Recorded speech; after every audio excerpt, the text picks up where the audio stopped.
Senhor. Como é bom estarmos na presença de Deus. Como é bom podermos estar juntos aqui glorificando a presença do Senhor Jesus. Aos irmãos que estão nos acompanhando pelo Facebook, aos irmãos que estão aqui, que Deus possa estar falando ao seu coração de maneira graciosa. Amém? Vamos abrir nossas Bíblias no Evangelho de João. Deus tem uma palavra no nosso coração. Em nome de Jesus, capítulo 11. Deus é bom e a sua misericórdia dura para sempre. Leremos a partir do capítulo 11, a partir do versículo 1 em diante. Deus seja louvado. Aleluias. Glória a Deus. Amém, queridos? Em nome de Jesus.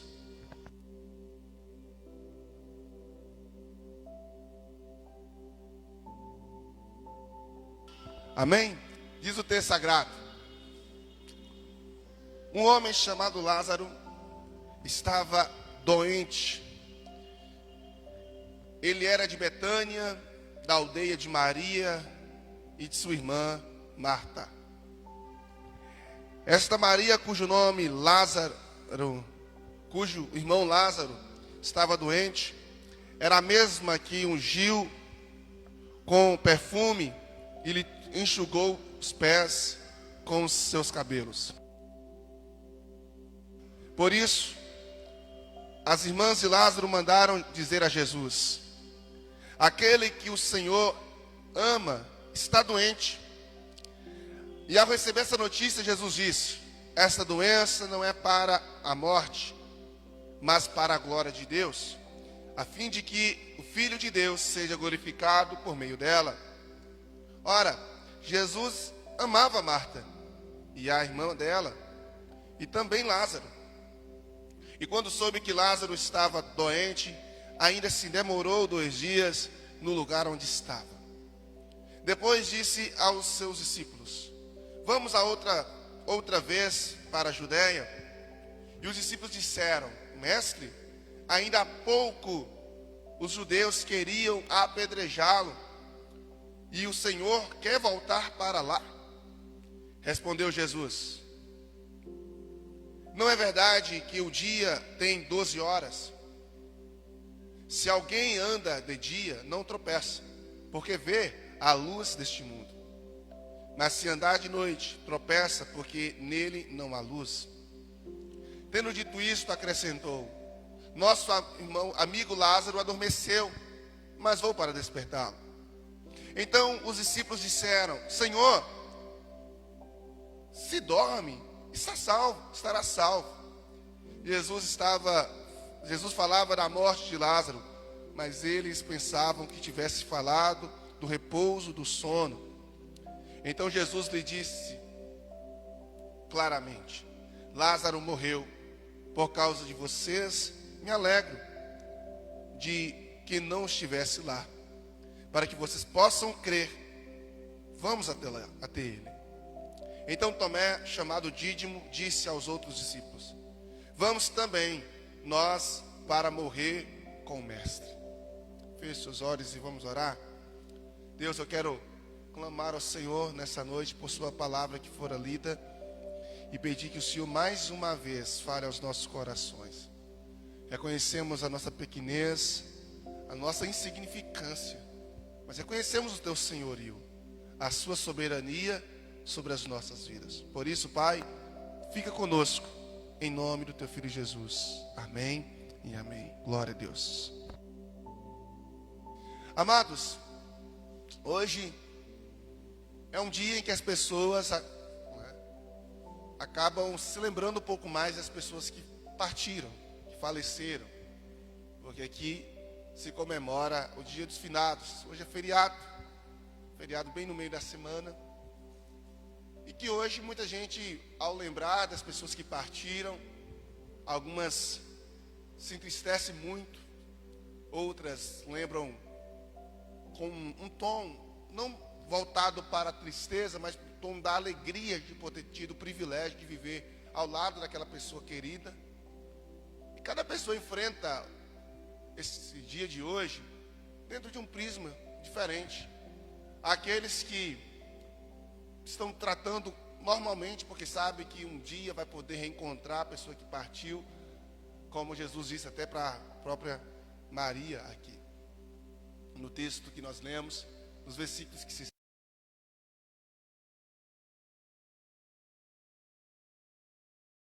Todos nós, em um momento ou outro, vamos ter que passar por ela.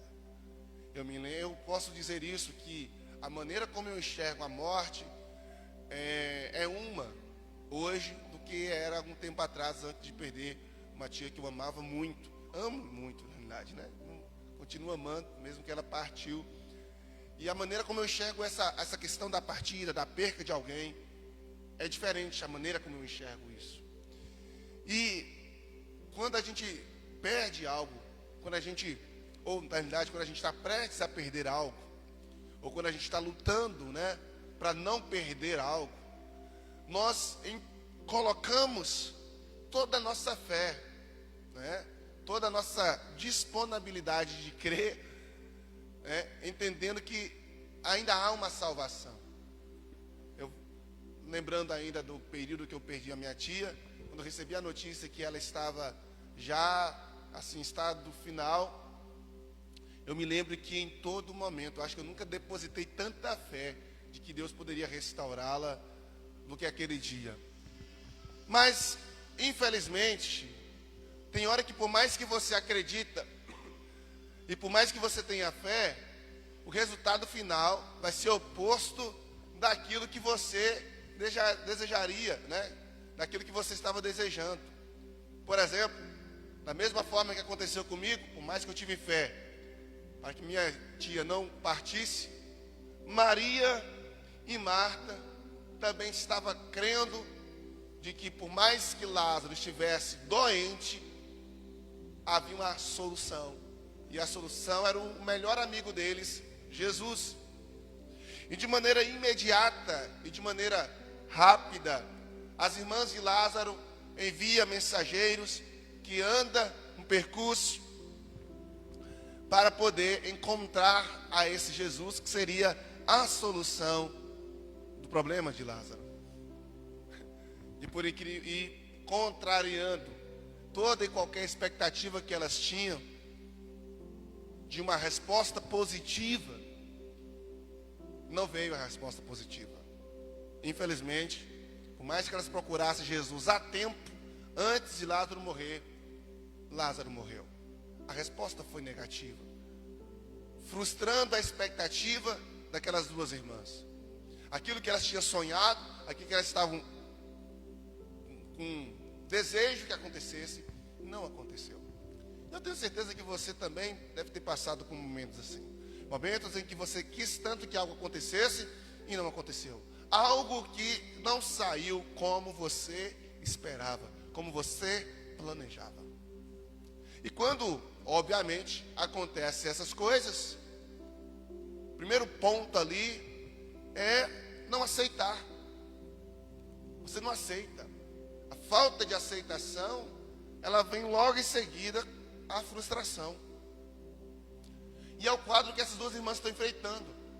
Elas não conseguem aceitar o fato de que, no momento em que o irmão dela estava enfermo, e que elas pediram socorro a Jesus, e Jesus não veio, simplesmente não veio.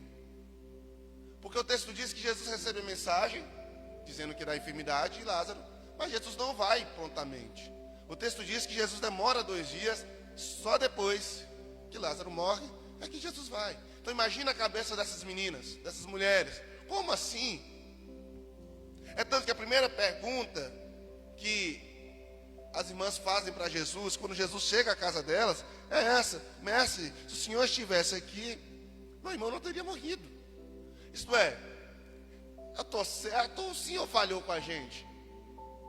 Eu estou certo ou o Senhor pisou na bola com a nossa relação, com a nossa amizade? Porque se o Senhor tivesse vindo no dia que o Senhor recebeu o recado, o Senhor tinha chegado a tempo de ressuscitar, ou de curá-lo, melhor dizendo. E às vezes a gente tem a sensação de que parece que Deus não nos abençoou por picardia. Parece que Ele quer sabotar a gente. E hoje, querido, a ministração de hoje segue um pouco do que nós falamos no culto passado, Que é exatamente quando Deus quer pregar uma peça na gente. Quando você sonha, ora, deseja, quer algo que algo aconteça, e isso não acontece do jeito que você espera ou do jeito que você queria. E não porque o diabo aprontou para o seu lado, não porque os homens armaram para o seu lado, simplesmente porque Deus não quis, que é muito mais chato, porque a gente tem a percepção de que Deus sempre vai querer, porque nós somos ensinados assim, e não é bem por aí. Então o que fazer quando quando o resultado é diferente do que eu estou esperando? O resultado que eu tenho, que eu obtenho, é diferente do que eu desejava. Nesse texto a gente vai perceber 4 motivos porque isso acontece. E no primeiro motivo, querido, está no versículo de número 4. O verso 4 é muito nítido. Quando Jesus recebe a mensagem, ele vai dizer que a enfermidade, a doença, o problema não era para a morte, embora Lázaro tenha chegado a morrer, mas para a glória de Deus, para manifestar a glória de Deus. Deus iria ser glorificado por meio da doença. E a semelhança do que eu ministrei no culto passado, e se você não assistiu, eu recomendo que assista. Deus às vezes envia problemas, Deus nos sabota em alguns momentos, Deus nos inflige algumas circunstâncias, exatamente para que a glória dele, para que a majestade dele seja enaltecida. E é isso que Jesus está dizendo em relação a Lázaro. É isso que Jesus disse em relação ao aleijado, ao coxo, quando os discípulos viram aquele coxo e diz: mestre, quem foi que pecou? Ele ou algum familiar, para que ele nascesse assim aleijado? Jesus disse: não, ninguém pecou, não foi ele, mas ninguém. Ele nasceu assim para que se manifeste a glória de Deus. E a gente precisa compreender que Deus é glorificado nos nossos B.O.s, nos nossos problemas, nas nossas dificuldades, nas circunstâncias difíceis. Por mais que pareça loucura, como Deus pode compactuar que alguém nasça aleijado só para ser glorificado? Como assim? Como assim Deus permite que alguém adoeça para que ele seja glorificado? Como assim Deus permita que eu perca meu emprego para que ele seja glorificado? Como assim Ele permita que eu não consiga ter filhos, que eu não consiga alcançar um objetivo, para ele ser glorificado? Dá um parecer que é simplesmente um ato egoísta de Deus. Parece. Não dá um parafuso. Como assim Deus permite que coisas ruins aconteçam pelo mero fato das pessoas render glórias ao Senhor? Mas eu quero dizer que não é egoísmo de Deus, não é uma falha de Deus. Nós precisamos compreender que tudo que foi criado por Deus com uma única finalidade, para que tudo glorificasse o nome dele. A Bíblia diz que lá no Salmo 19, versículo 1, diz que os céus e a terra, isto é, a criação de Deus, manifestam a glória do Senhor. A Bíblia diz que se os homens calarem, as pedras clamarão. Então tudo que foi feito precisa canalizar unicamente para a glória de Deus. Dia 31 agora, dia 31, acho que 31 de outubro, foi comemorado o dia da Reforma Protestante. E da Reforma Protestante, diante de tanta promiscuidade teológica que estava se vivendo no período antes da Reforma, que os reformadores, os teólogos, os homens de Deus, entenderam que tudo que a Bíblia dizia e toda a nossa crença deveria ter 5 pilares. Tudo tinha que ser pela fé. A nossa salvação é pela fé. Somente as Escrituras, somente Cristo, somente a glória a Deus e somente a graça. A glória de Deus é o objeto principal pela qual nós existimos.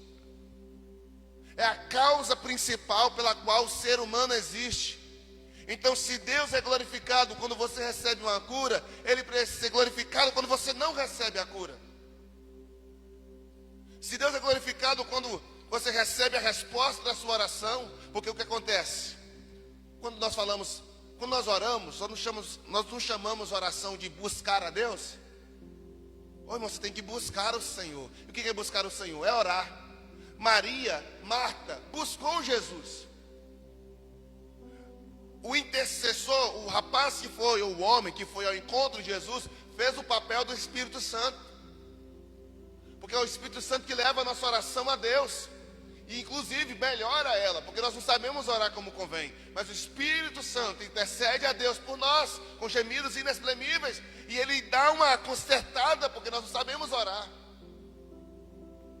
Talvez o desespero de Marta, Maria, disse para aquele mensageiro: vai lá, corra, avisa Jesus para que venha nos salvar. E ali aquele rapaz, aqui em uma figura de linguagem, fazendo o papel do Espírito Santo, chegou para Jesus, no papel de Deus, falou: mestre, tem uma serva precisando de um milagre. E Jesus disse: eu não vou agora, porque eu quero que esse milagre glorifique a Deus. Então, em nome de Jesus, eu tenho um conselho para te dar. Muito sério, que eu preciso treinar isso. Eu preciso melhorar. Em vez de reclamar, em vez de ficar murmurando, começa a glorificar a Deus. Em vez de ficar perguntando a Deus: por quê? Por que que eu não consigo o emprego? Por que que eu não consigo a cura? Por que que eu não consigo a resposta? Por que que as coisas para mim não estão dando certo? Por que meu casamento está uma situação dessa? Irmãos, eu disse isso lá em Patinga e eu vou falar isso agora para vocês. O que a glória, a adoração é para Deus, o que a adoração é para Deus, a murmuração é para o diabo. Você entendeu isso? O que a adoração significa para Deus, a murmuração significa para o diabo. Então a murmuração é uma adoração ao diabo. A murmuração é você glorificando ao diabo. Então toda vez que você começa a murmurar e a questionar pelos problemas que acontecem na sua vida, você está glorificando o diabo. E isso é uma situação que às vezes nós não caímos na ficha, nós não percebemos. É por isso que o ser humano precisa aprender urgentemente a lidar com as murmurações, a extinguir, a exterminar, a tirar isso do seu coração. Porque nós estamos muitas vezes glorificando a Deus com os nossos lábios, mas glorificando a Satanás com as nossas murmurações, os nossos questionamentos. E é por isso que eu quero te fazer um conselho aqui no nome de Jesus. Vença a murmuração. Fala comigo bem alto. Vença a murmuração pelo poder da glorificação a Deus. Em vez de reclamar, começa a glorificar a Deus. Está difícil a vida? Tá difícil o casamento? Pare de reclamar do seu marido, da sua esposa. E pare de reclamar do filho. Pare de reclamar e para. Porque senão você vai começar a projetar seu cérebro só para encontrar defeito. E quanto mais você murmura, mais defeito você acha. Quanto mais você questiona. Tem pessoas que questionam, não conseguem olhar para a sua igreja de maneira boa. Porque ele não consegue encontrar. Porque ele já habituou a sempre encontrar defeitos. Irmãos, se vocês começarem a procurar defeito em mim, vai achar os montes. Se começar a procurar defeito na nossa igreja, vai achar os montes. Nos irmãos da igreja, vai encontrar. Porque tem pessoas que não vão mais em culto, porque ela não consegue mais chegar na igreja e glorificar a Deus, porque ela consegue ver mais defeito nas pessoas do que ver o que Deus está fazendo durante um culto. É o som que está alto, é a irmã que foi com uma roupa que não deveria ter ido com aquele tipo de roupa, é o presbítero que atrasou, é o irmão que já há muito tempo está ali, não sei o quê. E ela começa a enxergar os problemas. Conta-se uma história de um jovem que chegou para o pastor e disse: pastor, estou com um problema. E o pastor disse: o que foi, meu filho? Eu quero te ajudar. Mas antes, pastor, é porque eu não estou conseguindo vir para a igreja adorar a Deus, não. É um irmão que conversa daqui, é um irmão que reclama dali, é um irmão que está com a roupa curta, é um irmão ali. E ele começaram a contar os defeitos. Aí o pastor falou assim: eu quero te ajudar, mas eu quero te fazer um favor. Durante o culto eu quero que você pegue um copo com água, encha bastante esse copo com água, ok? E eu quero que você ande por um tempo, durante o culto aí, anda aí. Ele: pastor, como? Ele não entendeu. Mas ele aprendeu, ele fez. Depois que ele ficou com aquele copo de água, e ele ficou preocupado, e o pastor disse: não pode derramar uma gotinha de água. Não pode derramar nada. Você tem que segurar esse copo durante a adoração, durante o culto. Segura esse copo com água e proteja-o. E aí, ao final da celebração, o pastor chamou o rapaz para conversar. E ele perguntou: você observou alguma coisa diferente na questão da administração? Ele: pastor, fiquei chateado com esse copo da mão, não sei para quê e tal. Mas assim, você conseguiu observar alguma coisa de ruim? Pastor, como que eu ia observar? O senhor estava começando, eu estava protegendo esse copo com água. Ele disse assim: funciona, meu irmão. Se você vem para a igreja e você foca em adorar a Deus, entregar a Deus o seu melhor, você não tem tempo para ficar observando se A está falando, se B está fazendo aquilo. Não, foca no que você veio fazer. Porque o que as pessoas têm na cabeça às vezes é achar que aqui é lugar de pessoa certinha. Mas não é.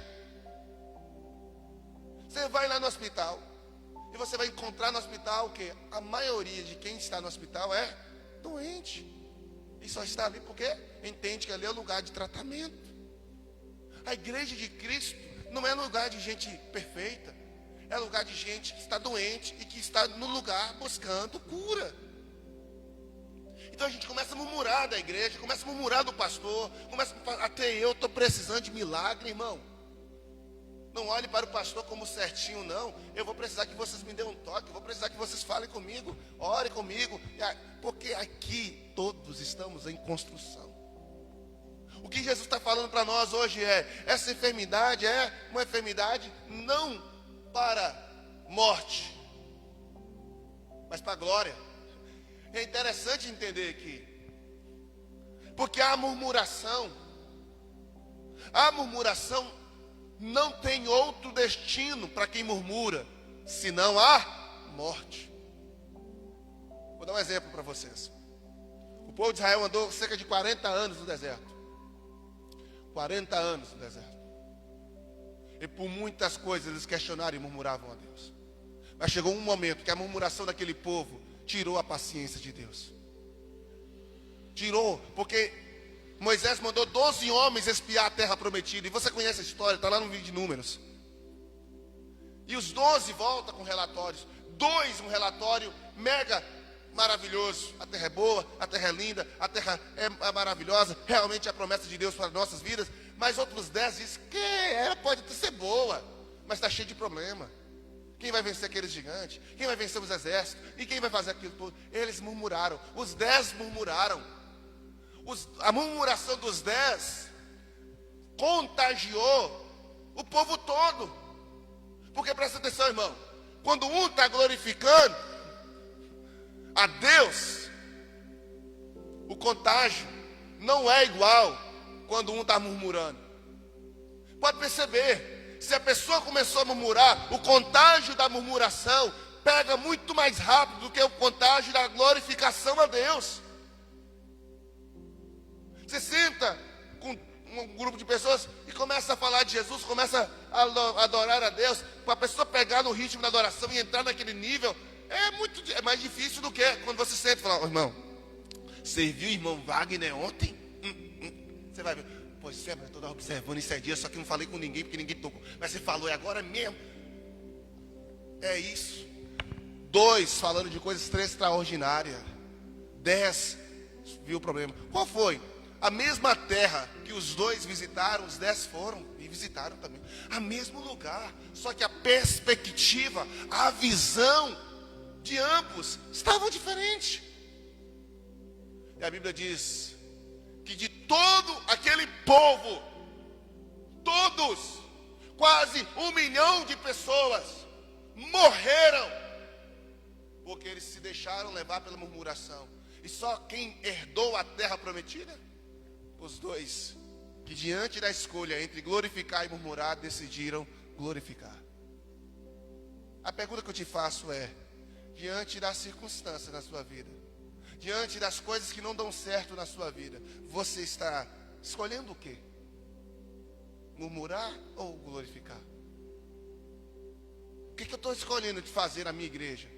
Como membro dessa igreja, eu posso muito bem chegar aqui e começar a questionar os irmãos que não vieram. E às vezes a gente faz isso, eu faço isso, e vocês com certeza já devem pensar, o povo não sei o quê, e murmurar. E que tal a gente começar a glorificar a Deus pelos que vieram? Que tal a gente se alegrar por quem veio? Por quem se sentou à mesa hoje para sentar aqui? Que tal a gente ficar feliz pela irmã Urânia, pelos irmãos, irmão Itacarbi, o irmão Nicodemos, o irmão Tali, todas, a minha esposa que veio direto do hospital para cá. Que tal a gente se alegrar com isso? Porque às vezes é difícil, irmão, não é fácil mesmo a gente se alegrar, porque as coisas boas parecem que acontecem bem menos do que as coisas ruins. Parece que acontece mais coisas ruins do que boas. Mas não é verdade. É porque a gente está tão acostumado a só olhar as coisas ruins que nos acontecem e questionar e murmurar por isso, do que louvar e agradecer a Deus pelas coisas boas que nos aconteceram. Sabe por quê? Muita gente hoje teve motivo para chorar, não por uma pessoa que morreu há 10 anos passados, mas por alguém que morreu hoje. Hoje está morrendo a gente no Brasil e no mundo. Antes de sair de casa, eu vi um pequeno vídeo em que um homem, numa dessas manifestações que está acontecendo no Brasil, perdeu a paciência, andou com o carro, matou 5 crianças, hoje, agora à tarde. Imagina o lamento desses pais. Entrou na manifestação, passou em cima de gente, e o povo quase que mata ele se os policiais não tivessem cercado o carro, porque ele não conseguiu andar, porque estava passando em cima das pessoas. Então nós temos muito motivo para glorificar a Deus, irmão. Alguém pode glorificar aí, em nome de Jesus? Amém. Então por que às vezes Deus não permite que as coisas dê certo como a gente gostaria? Porque Ele quer treinar a gente. Ele quer que a gente vença a murmuração pelo poder da glorificação a Deus.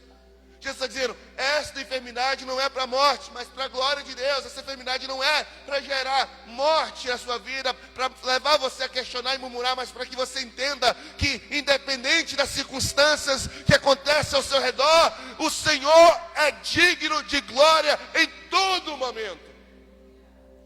Mas eu aprendo uma outra coisa, amém, queridos? Eu aprendo a segunda situação, porque como agir e entender quando as coisas não acontecem como nós planejamos. No verso 15 nos fala de uma outra situação. O texto diz: e por causa de vocês me alegro de que não estivesse lá, para que vocês possam crer. O que acontece? Jesus estava lá recentemente em Betânia. E quando Jesus começou a falar e a pregar, as pessoas de Betânia quiseram apedrejar Jesus, e Jesus teve que sair corrido de Betânia, fugir de Betânia. Mas o fato de ele ter fugido de Betânia fez com que, nesse período de tempo, Lázaro adoecesse e obviamente chegasse a óbito. E Jesus está falando, ainda bem que Lázaro adoeceu. Isso aconteceu com Lázaro quando eu não estava lá. E sabe por que eu fico feliz? Porque aconteceu quando eu não estava lá? Porque agora vocês vão aprender a crer. Porque agora vocês vão conseguir enxergar uma coisa que lá você talvez não entender. Então é o segundo motivo porque Deus permite que aquilo que às vezes a gente sonha tanto, quer tanto ou planeja, não acontece como eu gostaria, para que Ele treine a nossa capacidade de acreditar. Não, você está entendendo isso, meu nome de Jesus? Para que Ele nos treine a capacidade de crer. Porque, irmãos, a fé é algo tremendo. É pela fé em Jesus que somos salvos. É pela fé que o milagre acontece. Mas às vezes, uma palavra tão pequena, mas para desenvolver o nível de fé necessário, às vezes é tão difícil. Você às vezes está dizendo com sua boca, eu tenho fé, eu tenho fé. E quando o B.O. chega, muitas vezes essa fé some. Quantas pessoas perderam a esperança de ver o filho sair das drogas, de ver o marido se converter, de ver a igreja melhorar? As pessoas perderam a fé. Muito rápido. O que Jesus está falando? Eu me alegro de não ter estado lá quando isso aconteceu, porque agora é uma oportunidade para que a fé de vocês cresça, se desenvolva, seja treinada. Então Deus às vezes burla as nossas expectativas, frustra os nossos projetos, porque Ele quer treinar a nossa fé, para que a nossa fé não fique baseada apenas no que nós estamos vendo, mas no que nós de fato vamos acreditar sem ver, porque isso é o fator óbvio da fé. E Jesus então está treinando, e é interessante, amém, irmãos? Amém? Que isso que está acontecendo próximo à morte de Jesus. Daqui uns dias Jesus seria crucificado. Isso aqui acontece há meses ou há dias antes da crucificação de Jesus. Quem está comigo? Entenda uma coisa. Lembra quando Jesus operou o primeiro milagre em João capítulo 2? Inclusive foi o texto que lemos ontem, no culto passado. Você lembra como João conclui essa história? Dizendo que lá o Senhor manifestou sua glória e os seus discípulos o quê? Creram nele. É isso que está escrito lá em João 2. Então, o primeiro milagre Jesus fez. Só que você vai perceber que no decorrer desses 3 anos de ministério de Jesus com os discípulos, várias foram as vezes que essa fé fora posta em prova e eles não passaram na prova. Lembra quando estavam no barco? Veio a tempestade e eles acordam: Jesus, nós vamos perecer. O que Jesus diz para eles? Homens de pouca fé, de pequena fé. O que acontece? Mesmo João declarando que os discípulos acreditaram e creram em Jesus no primeiro milagre, essa crença, esta fé, para que ela pudesse se desenvolver a um nível de maturidade espiritual, ela foi submetida a diversos testes, a diversas provas, a diversas circunstâncias, para a fé aumentar ou se amadurecer. E nesse momento Jesus está voltando, semana antes de ser crucificado, isso é, mais de 3 anos passa, Jesus vivendo e se relacionando com os apóstolos, e Jesus está dizendo que ainda precisa que a fé desses discípulos pudesse ser treinada, para que eles pudessem crer. Quem está comigo aí no nome de Jesus? Às vezes você fica se questionando, meu Deus, irmãos, eu falo para vocês, eu olho para mim e falo: meu Deus, me ajuda a ter fé, porque tem hora que eu me vejo não tendo a fé que eu deveria. Eu falo: meu Deus, me ajuda a acreditar, porque tem hora que realmente essa crença, ela se abala. E quando eu olho para os discípulos que teve a grande e maravilhosa oportunidade de andar com Jesus 3 anos, a crença, a fé deles ainda estava oscilante. Só para você ter ideia, olha o versículo 16, quando Jesus chama para voltar para Betânia, no verso 16, quem olha esse versículo parece que Tomé estava disposto, a ir com Jesus até a morte, porque ele diz, vamos também para morrer com o mestre. Mas disse: não. Se você olhar o texto, os discípulos, a primeira coisa que questionam quando Jesus chama eles para voltar é: mestre, eles estavam querendo matar o Senhor lá agora, não faz 2 dias, e o Senhor quer voltar? Esses dias nós saímos de lá quase que mortos. O que também fala? Não tem jeito, vamos lá, vamos lá morrer com ele. Isso é desacreditando de que, não vamos voltar para Betânia, e agora dessa vez ninguém escapa. Dessa vez ninguém escapa. E Tomé já é conhecido, como aquele que a fé ainda não tinha se desenvolvido de tamanha como deveria. Vamos voltar para morrer. Isto é, ele não faltou entendendo que estava ao lado de Jesus, e Jesus poderia protegê-lo de qualquer outra coisa. Se Jesus foi capaz de livrá-los das primeiras pedradas, Jesus não seria capaz de livrá-los quantas vezes forem necessários. Quem está comigo? Você já se viu em situações em que fala, meu Deus, me perdoa, porque eu já passei por tanta coisa, que eu já não deveria, se fosse para eu ter morrido, eu já tinha morrido há 5 anos, 3 anos atrás, o Senhor já me livrou de tantas coisas. Eu quero te falar no nome de Jesus, o mesmo Jesus que já te livrou da morte tantas vezes, já te ajudou tantas vezes, será que Ele não é capaz de continuar fazendo mais uma, mais duas, mais três, mas quantas vezes Ele quer fazer? Irmãos, eu já tive à beira da morte umas 4 vezes que eu me lembro. 3 por afogamento e uma que eu fui atropelado pelo trator que eu estava dirigindo. Literalmente. Literalmente. Depois eu conto a história, meu irmão. Eu já fui atropelado pelo próprio trator que eu estava dirigindo. Loucura, parece loucura. Como isso aconteceu? Não sei, irmão. Eu sei que é uma história louca. Eu vi a morte no oi, como diz. Eu falei, morri. Morri. Quanto pesa um trator? Não sei quantas toneladas.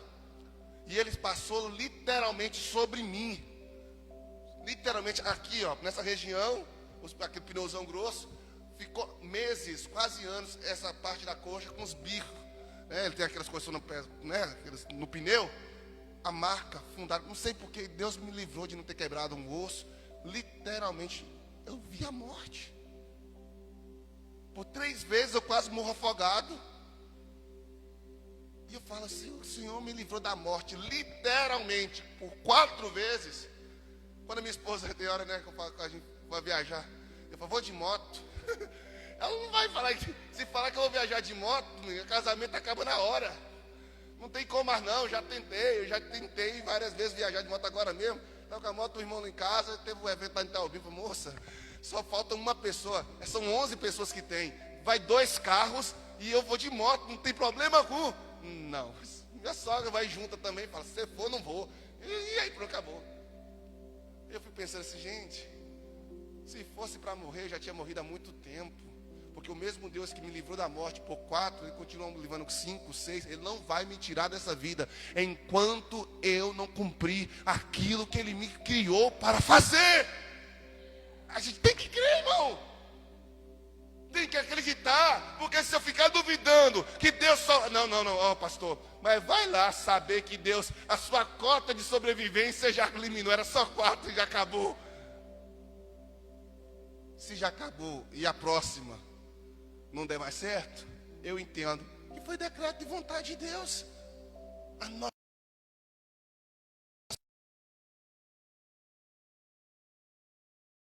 Eu não andava, irmão.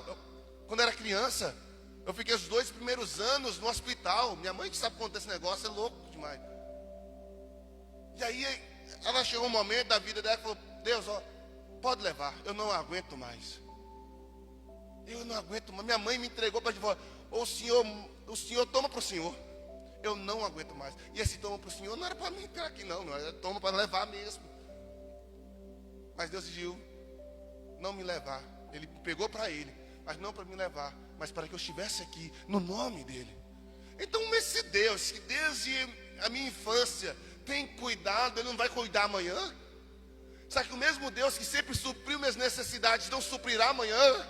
A Bíblia diz no livro de Mateus capítulo 6, não andeis ansiosos com coisa alguma, veja os pássaros, veja os lírios dos campos, eles não trabalham e nem colhem, mas todavia o Senhor o cuida. E Jesus pergunta, vocês não valem mais do que pássaros? Vocês não valem mais do que os lírios? Se o Senhor é capaz de cuidar dos pássaros, não vai cuidar dos filhos dele? Você entende? Deus está treinando a sua fé. Por isso que as coisas não acontecem como você planejou. Maria planejou tudo certinho. Não. É só chamar Jesus, Ele vai chegar a tempo, vai curar meu irmão, e aí vai estar tudo certo. Jesus quebrou os planos. Essa é a minha oração, Senhor. Irmão, pensa num homem que gosta de planejar. Quando eu faço as coisas sem planejamento, eu me perco todinho. Com planejamento eu já fico meio perdido, imagina sem. É por isso que quando o planejamento não dá certo, eu fico... Mas sabe uma coisa que eu sempre tenho orado a Deus? Senhor, Está aqui os planos meus. Mas se o Senhor quiser rasgar tudo e jogar fora para cumprir os seus, está à disposição. Eu só planejo porque o Senhor disse que nós homens temos que planejar. Mas está nas suas mãos para que os seus planos sejam cumpridos e não os meus. Então, o segundo motivo porque Deus quebra os nossos planos. Primeiro, para a glória dele, para que o nome dele seja glorificado. E segundo, que acabei de falar,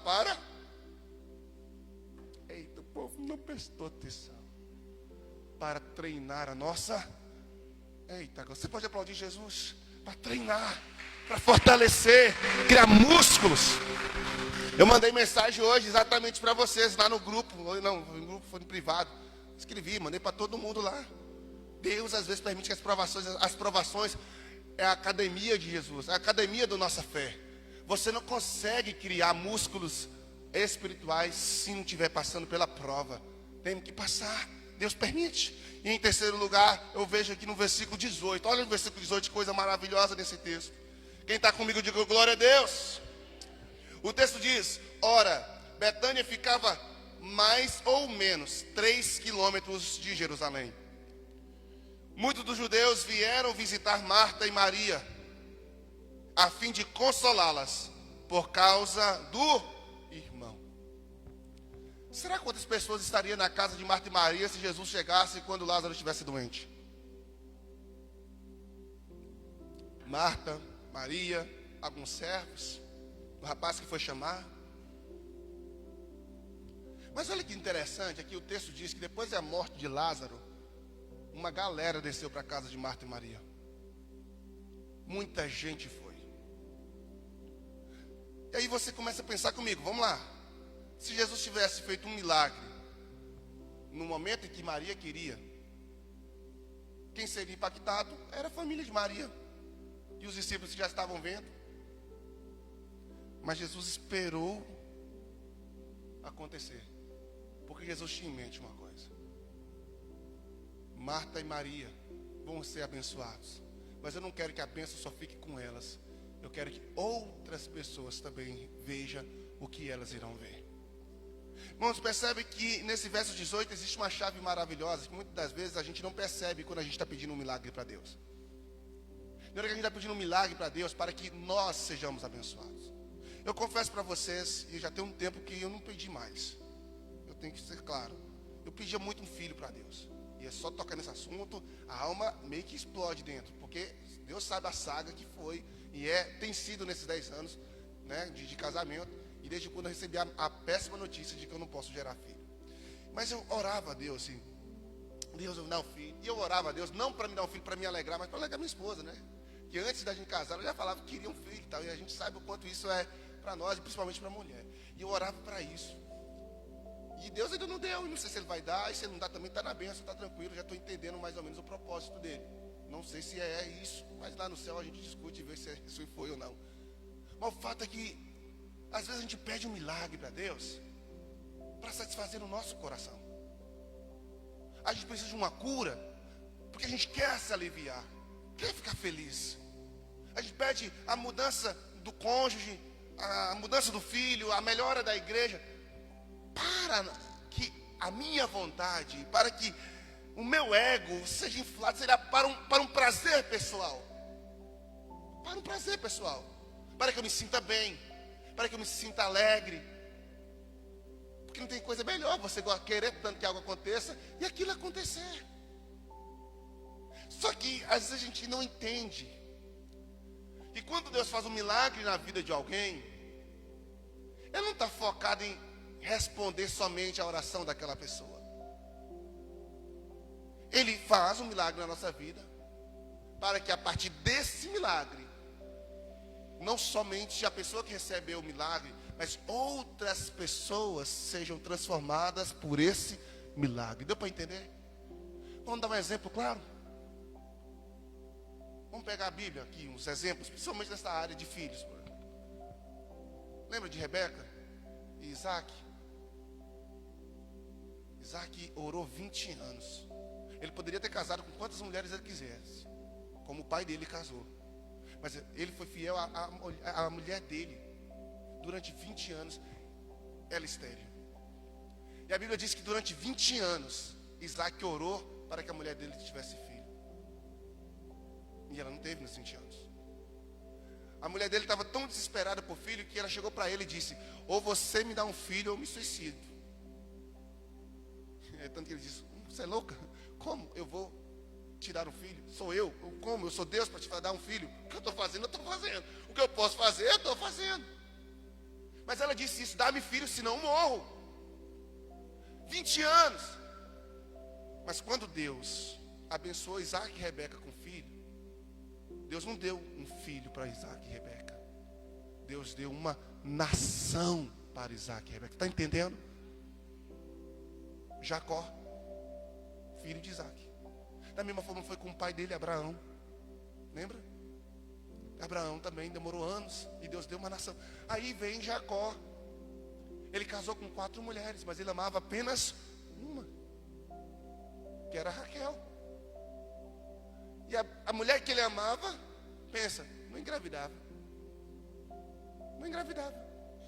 Mas quando Deus deu um filho para Raquel, Deus não deu um filho. Deus deu o libertador, Safenate Barneia, José. Você está entendendo? Da mesma forma foi os pais de Sansão.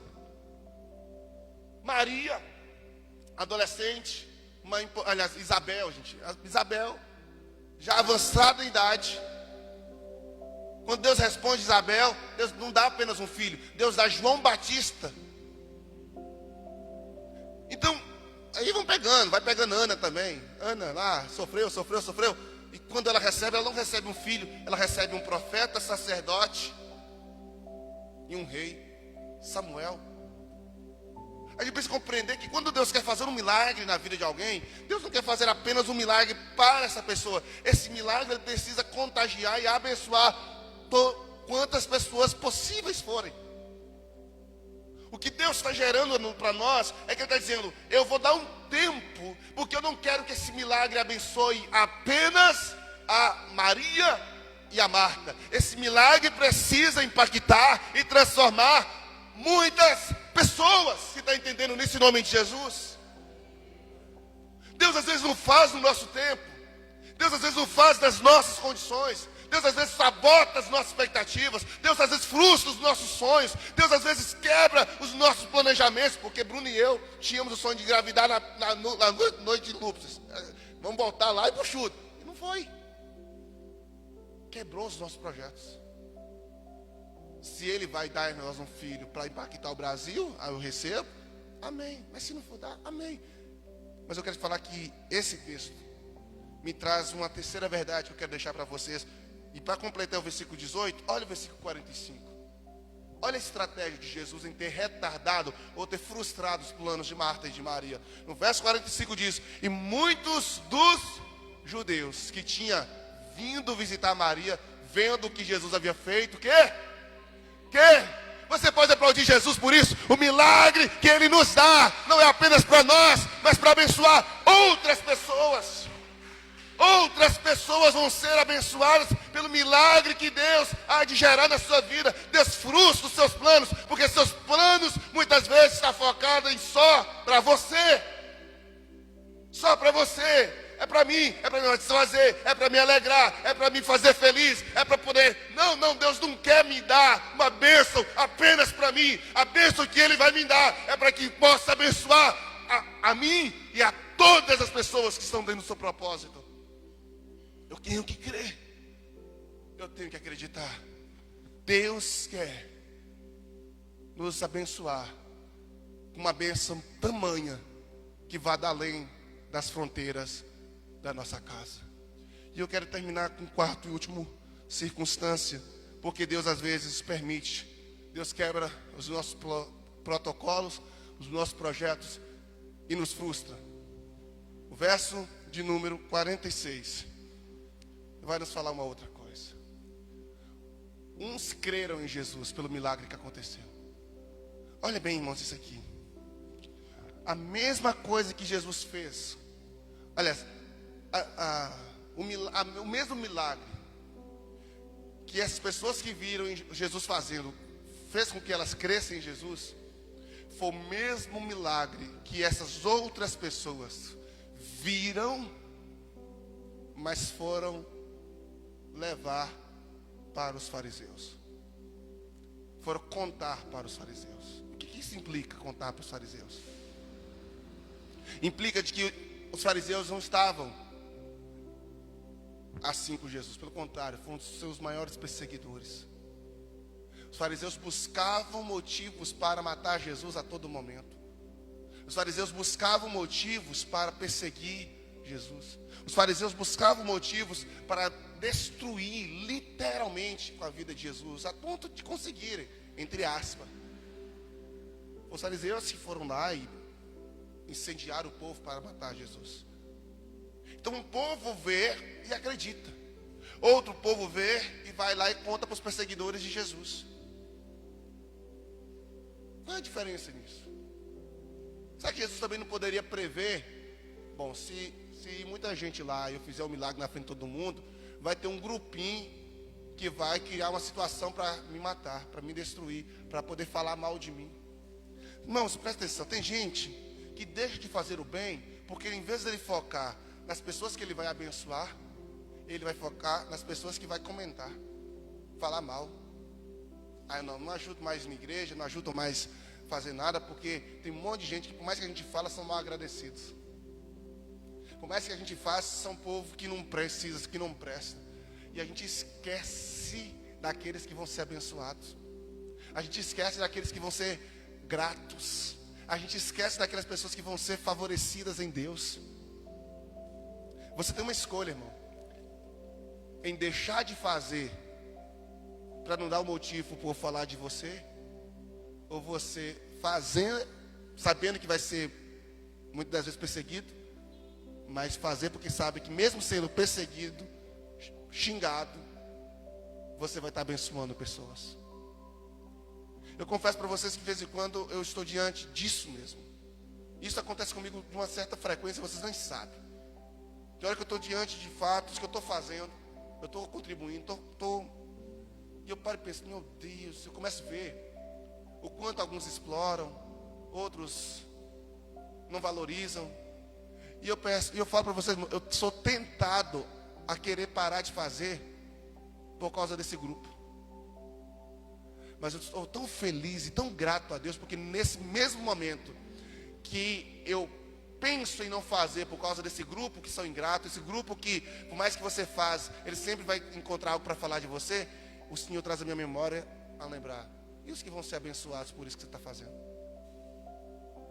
E as pessoas que vão ser tocadas por isso que você está fazendo? Você vai negar isso a elas, porque você não quer seguir, não quer receber a retaliação dos que não querem nada? E aí eu tenho uma decisão a tomar. Ou eu paro de servir, e aí eu não vou ter mais ninguém criticando, e ninguém mais sendo ingrato comigo, mas aí também não vou estar abençoando pessoas, ou eu continuo abençoando pessoas, mesmo com a perseguição de outras. É uma escolha que você vai fazer. Todo mundo, irmãos, quando decide servir na igreja, no reino, vai estar diante disso. Volta e meia vai ter uma galera te perseguindo, não porque você está fazendo coisa errada, mas porque você está fazendo o que é certo. Volta e meia você vai ser criticado, você vai ser zombado, você vai ser ridicularizado. Volta e meia você vai encontrar pessoas que vão pisar no seu pé. Não é porque você está errado, é porque você está certo demais. E você vai ter que escolher deixar de fazer e automaticamente deixar de abençoar, ou continuar abençoando e fazendo, mas continuar sendo criticado e questionado. Sabe qual é o quarto motivo que eu aprendo com isso? Jesus está nos ensinando a escolher servir, mesmo que eu esteja sujeito a críticas e a perseguições. A procurar fazer o que é certo, o que é bom, o que é honroso, o que é digno de louvor, mesmo que vou encontrar pessoas ingratas, mesmo que eu vou encontrar pessoas com más intenções. Quais as decisões que você vai tomar?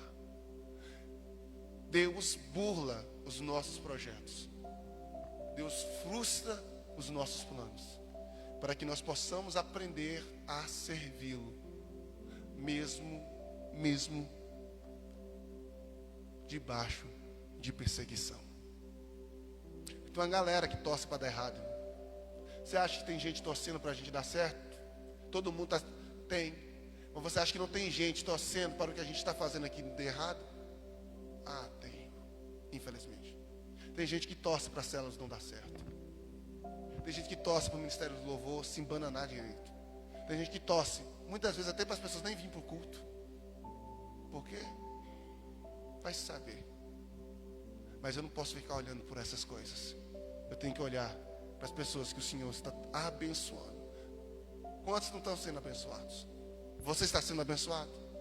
Então continue fazendo o que Deus está mandando, mesmo que os seus projetos sejam frustrados por Ele próprio. Amém? Você pode orar comigo? E você pode orar falando essas 4 verdades que nós aprendemos hoje.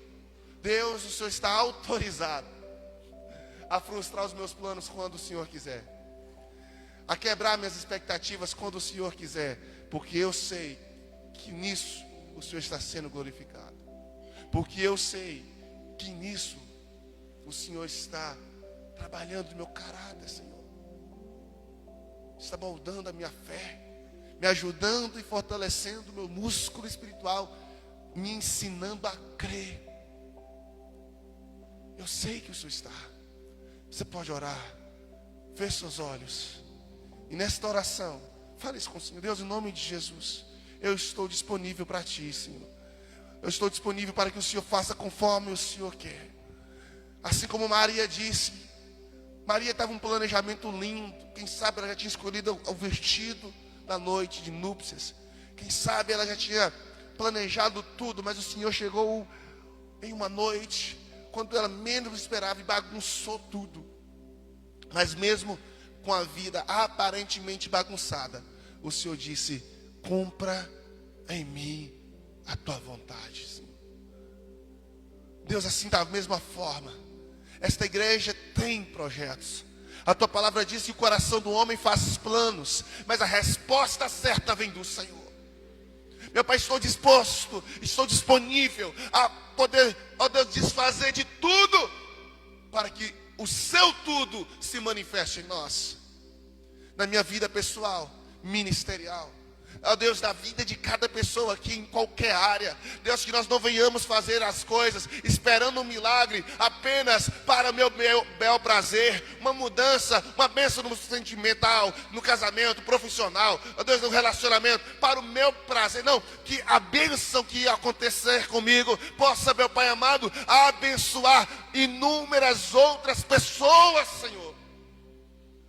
Essa expectativa, eu não quero apenas um milagre para mim, eu não quero apenas que essa bênção seja só para mim, mas que o meu testemunho, o que o Senhor fizer em mim e através de mim, nesta igreja e através desta igreja, possa abençoar todas as demais igrejas de Almenara, do Brasil, no mundo, Senhor. Que nós não sejamos egoístas no nosso pedido, egoísta, meu Pai, na nossa busca pelo milagre. E que por fim, Senhor, o Senhor nos ajude a servir, mesmo que isso nos coloque em risco. A servir, mesmo que isso seja um dos motivos que vai levantar pessoas invejosas, pessoas maldosas, pessoas cruéis, porque não é o que a gente faz, é o coração dessas pessoas. É para onde o coração delas inclina. Então, Pai, um mesmo milagre que os que creram no Senhor viram, os outros também viram, mas eles decidiram buscar murmuradores, perseguidores, decidiram levar aquilo para os fariseus. Então não é o milagre, não é a casa, não foi o ambiente, foi o coração destas pessoas. Então, Pai, nos ajude em nome de Jesus a servir, não preocupado com o que está no coração do outro, mas guardando o que está no nosso coração. E que o nosso coração seja esse, Pai: te glorificar, aumentar a nossa fé, abençoar outras pessoas a partir da bênção que nós recebemos, e servir independentemente da motivação do coração das outras pessoas. Que essas 4 verdades sejam, Pai, impregnadas na nossa alma. E nós saímos daqui fortalecidos pelo poder do Teu santo nome. Amém, igreja?